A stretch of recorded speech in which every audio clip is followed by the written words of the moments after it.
اختیار ان کے علاوہ کسی کو نہیں ہے۔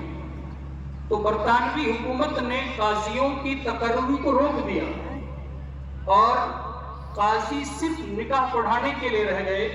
آج پورے ملک میں جب قاضی کا لفظ بولا جاتا ہے تو ہر مسلمان سمجھتا ہے کہ وہ نکاح پڑھانے والا کو بلا کے لاؤ، حالانکہ یہ قاضی کا کام نہیں تھا صرف نکاح پڑھا دینا۔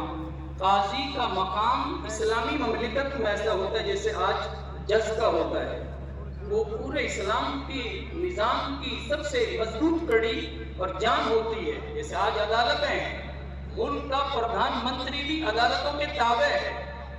تو اسلام میں جو قاضی ہوا کرتے تھے، ایک زمانے میں ہارون رشید رحمہ اللہ کا دور ہے، ان کے زمانے کے سب سے بڑے چیف جسٹس حضرت امام ابو یوسف رحمہ اللہ، اگر وہ ہارون رشید کے خلاف بھی فیصلہ کریں گے تو فیصلہ مانا جائے گا، حالانکہ وہ خلیفہ وقت ہیں، لیکن قاضی کا مقام فیصلے کے اعتبار سے ان سے بھی بڑا ہے۔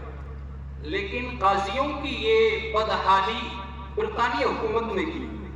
اس کے بعد 1917 عیسوی میں فخر الاسلام حضرت مولانا حافظ محمد احمد صاحب محتم خامس دارالعلوم دیوبند نے مختلف مسالک کے تقریباً 1000 سے زائد علماء کے تائیدی دستخطوں کے ساتھ علماء دیوبند کی جانب سے 10 تجاویز وزیر ہند کے توسط سے وائسرائے ہند کو پیش کی تھی۔ ان تجاویز میں تجویز نمبر 3 کا خلاصہ یہ تھا کہ تمام معاملات فیما بین اہل اسلام بموجب قانون شرع محمدی قاضی و مفتیوں کی عدالت ہائے اسلامی سے طے ہونے چاہیے، لیکن یہ کوشش کامیاب نہ ہو سکی۔ 1919 میں پھر دوبارہ فقیہ النفس حضرت مولانا خلیل احمد صاحب سہارنپوری نور اللہ مرقدہ نے دوبارہ تقرر قضات کی تحریک کی۔ حضرت نے بھی کوشش کی کہ قاضی بنائے جائیں، لیکن اس کی کوئی صورت نہ ہو سکی۔ تو 1936 عیسوی میں حکیم الامت حضرت مولانا اشرف علی تھانوی نور اللہ مرقدہ نے ایک کتاب لکھی، اور یہ مستقل حضرت کا ایک فتویٰ تھا جو تمام علماء دیوبند، علماء سہارنپور اور ملک کے جتنے بڑے دارالفتہ تھے، تمام مفتیوں کی نگرانی میں ایسی صورت میں کہ جب اپنی حکومت نہ ہو، اپنے قاضی نہ ہوں، تو وہ مسئلے جو صرف قاضی حل کر سکتے ہیں ان کے فیصلے کی کیا صورت ہو۔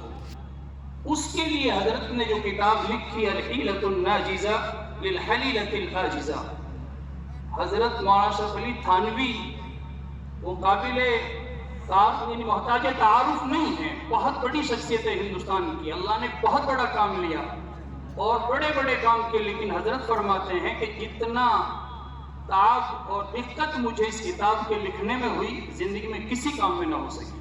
تو آپ اس سے اندازہ لگا سکتے ہیں یہ کتنا اہم مسئلہ ہے، اور یہ کتاب صرف اس عمارت شریعہ کی بنیاد ہے، اس لیے اس کتاب کا ذکر کیا جا رہا ہے۔ جتنے بھی محاکم شرعیہ پورے ملک میں چلتے ہیں ان کی بنیاد الحیلۃ الناجزہ ہے۔ حضرت نے اس میں طریقہ لکھا ہے کہ جہاں اسلامی حکومت نہ ہو، اسلامی قاضی نہ ہو، اور وہ مسئلے جو قاضیوں کے بغیر حل نہیں ہو سکتے ان کو حل کیسے کیا جائے۔ اس نظام کو پورے ملک میں منظم طریقے پہ چلانے کے لیے 1986 میں قائدین ملک و ملت کو پھر خیال آیا، اگرچہ عمارت کے انتخاب کی پہلی تجویز حضرت شیخ الہند رحمہ اللہ نے جمعیت علماء ہند کے اجلاس دوم منعقدہ 28 دسمبر 1919، ابھی ملک آزاد نہیں ہوا ہے، اس سے پہلے اپنا کابر کی کوششیں ہیں، رکھی، اور اس کے بعد ہمیشہ جمعیت علماء ہند کے اجلاسوں میں یہ موضوع زیر بحث رہا۔ مختلف کاوشوں کے بعد 1986 میں قومی سطح پر عمارت شریعہ ہند کا قیام عمل میں آیا۔ فدائے ملت حضرت مولانا سید اسعد مدنی نور اللہ مرقدہ کی تجویز کے مطابق محدث کبیر حضرت مولانا حبیب الرحمن صاحب اعظمی رحمہ اللہ پہلے امیر الہند طے ہوئے۔ ہندوستان کے سب سے پہلے امیر الہند حضرت مولانا حبیب الرحمن صاحب رحمہ اللہ طے ہوئے۔ ان کی اس تقرری کے بعد اس نظام کو پورے ملک میں منظم کرنے کے لیے اس کی صوبہ کے اعتبار سے امیر مقرر کیے گئے، تو ہمارے یہاں بھی بہت سے لوگ سمجھتے ہیں کہ یہ پہلی کانفرنس ہے۔ ہمارے علاقے کے سب سے پہلے امیر شریعت حضرت مولانا نیاز محمد صاحب رحمہ اللہ ہیں۔ 20 جمادی الاولیٰ 1408 ہجری مطابق 11 جنوری 1988 بروز دوشنبہ امارت شریعہ ہند کا اجلاس مدرسہ قاسم العلوم نیازیہ نوح میں منعقد ہوا۔ اسی اجلاس میں حضرت فدائے ملت سید اسد مدنی رحمہ اللہ نے حضرت کو میوات نہیں، ہریانہ، ہماچل، پنجاب اور چندی گڑھ کا پہلا امیر شریعت طے فرمایا، اور حضرت اپنی پوری حیات میں اس منصب پر فائز رہے اور بہت سارے فیصلے ان کی نگرانی میں کیے گئے۔ تو یہ نیا کام نہیں ہے۔ 1988 میں پہلے امیر شریعت علاقہ میوات میں طے ہو چکے ہیں، اور حضرت جب تک باقاعدہ حیات رہے سینکڑوں مسئلے ان کے یہاں فیصلے کیے گئے۔ یہ الگ بات ہے کہ اس کا جیسا تعارف اور شیوع ہونا چاہیے تو وہ نہ ہو سکا۔ حضرت کی وفات کے بعد دوسرے امیر شریعت حضرت مولانا صدیق صاحب اتاوڑی رحمہ اللہ مقرر ہوئے، اور حضرت بھی اپنی آخری سانس تک امیر شریعت رہے، اور بے پناہ مسائل اللہ نے ان کے ذریعے حل کرائے۔ تیسرے امیر شریعت، ان سب کی تاریخ بھی ہے لیکن بات لمبی ہو جائے گی اور ہمارے اکابر تشریف فرمائے، اس لیے میں مختصر کر رہا ہوں۔ تیسرے امیر شریعت حضرت مولانا اسحاق صاحب نور اللہ مرقدہ 2008 میں حضرت امیر شریعت طے کیے۔ ادھر پورے ہندوستان کے اس وقت امیر شریعت تھے حضرت مولانا مرغوب الرحمن صاحب رحمہ اللہ۔ حضرت مولانا اسحاق صاحب نور اللہ مرقدہ کی امارت میں اس شعبے کو اتنا منظم کیا گیا ہے، اس سے پہلے کبھی اتنا منظم نہیں ہو سکا۔ لیکن تقریباً 6 سال تک ہم نے بھی محسوس کیا کہ ہماری عوام اس شعبے سے متعارف نہیں، ان کو پتہ نہیں ہے کہ عمارت شریعہ ہے کیا۔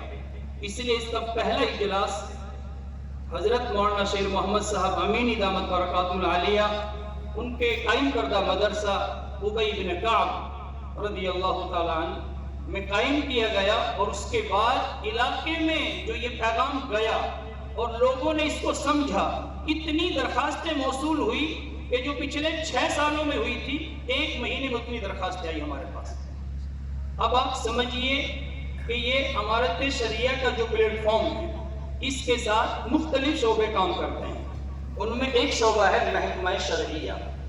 محکمہ شرعیہ میں جو بنیادی مسئلے ہیں، مثال کے طور پر آج ایسے بہت سخت حالات ہیں، ایک گھر میں 2 بہنیں ہیں، ایسے واقعات آپ نے سنے بھی ہوں گے اور سامنے آتے ہیں۔ کسی وجہ سے ایک بہن کے ساتھ حادثہ ہو گیا، وہ بیچاری مر گئی یا مار دی گئی، تو ایسی جگہ پر سب جگہ مقدمے قائم ہوتے ہیں۔ اب جو دوسری بہن ہے اس کا مسئلہ الجھا ہوا ہے۔ اب نہ تو اسے وہ اس کا شوہر لے جاتا ہے کہ اس کے باپ نے میرے خلاف مقدمہ کر دیا، اور نہ اس کو الگ کرتا ہے کیونکہ وہ کہتا ہے کہ اس کے ماں باپ نے ہمارے خلاف مقدمہ کر رکھا ہے، ہم کیسے اس کو آزاد کریں۔ ایسی کتنی بیٹیاں ہیں کہ کوئی بیچاری 10 سال سے، کوئی 15 سال سے گھر پر بیٹھی ہے، اب اس کا فیصلہ برادری بھی نہیں کر سکتی۔ برادری سمجھاتی ہے لیکن سامنے والا اڑ گیا کہ میں طلاق نہیں دیتا۔ اب بتائیے آپ کیا کریں اس کے لیے؟ اب ایک مسئلہ ہے کہ آپ دنیاوی عدالتوں میں چلے جائیں اور وہاں سے فسخ کا دعویٰ دائر کریں کہ ہماری بیٹی کا وہاں سے پیچھا چھوڑا دیا جائے، عدالت وہاں سے طلاق کا فیصلہ کر دے تو شرعاً یہ نکاح فسخ نہیں ہوگا، یہ عورت دوسرے شوہر کے لیے بھی حلال نہیں ہوگی، اس کے لیے قاضی کا فیصلہ شرط ہے۔ لیکن ملک میں قاضی نہیں ہے۔ اس مسئلے کے حل کے لیے اپنے اکابر نے محکمہ شریعہ قائم کیا۔ ایسی بیٹیوں کی درخواست آئی ہمارے پاس، ہم نے تحقیق کی، اور اللہ کا فضل یہ ہے کہ ہم نے ان کو سمجھایا۔ فسخ کی نوبت بہت کم آتی ہے کہ ٹھیک ہے تمہارا معاملہ ہو گیا، پہلی بیچاری چلی گئی، اس دوسری کا قصور بتاؤ۔ تم کئی بار ایسا ہوتا ہے کہ لڑکا تو دوسری شادی کر چکا لیکن یہ لڑکی بیچاری پھنسی ہوئی ہے، اس کے لیے کوئی حل نہیں ہے۔ تو اللہ کا فضل ہے، ایسے 20 مسئلے حل ہوئے کہ ایسی بیٹیوں کو طلاق دلائی گئی۔ اگر وہ نہیں مانے اس کا شریعت میں حق ہے، محکمہ شریعہ کو اس نکاح کو فسخ کرے گی اور وہ عزت کے ساتھ کہیں اپنا دوسرا نکاح کر سکتی ہے۔ اسی طرح بعض بچے بالکل نوجوانی میں، آج اللہ رحم فرمائے ایسی بھی نوبتیں پیش آتی ہیں کہ بچی صرف شادی میں گئی ہے، پتہ چلا وہ کسی مقدمے میں پکڑا گیا اور 20 سال کی اس کو سزا ہو گئی۔ اب جوان بیٹی ہے، شوہر جیل میں ہے، پیچھے سے نہ اس کے نفقے کا کوئی انتظام ہے، اب وہ رہے تو کہاں رہے، وہ جیل میں ہے، اس سے بات کرتے ہیں تو وہ طلاق کے لیے تیار نہیں ہے، کہتا ٹھیک ہے میں جب چھوٹ جاؤں گا جب دیکھوں گا۔ اب 20 سال یہ بیٹی کہاں بیٹھی رہے، کیا کرے گی بیچاری؟ ایسے معاملات آئے مجلس میں اور اللہ کے کرم ان کا حل ہوا۔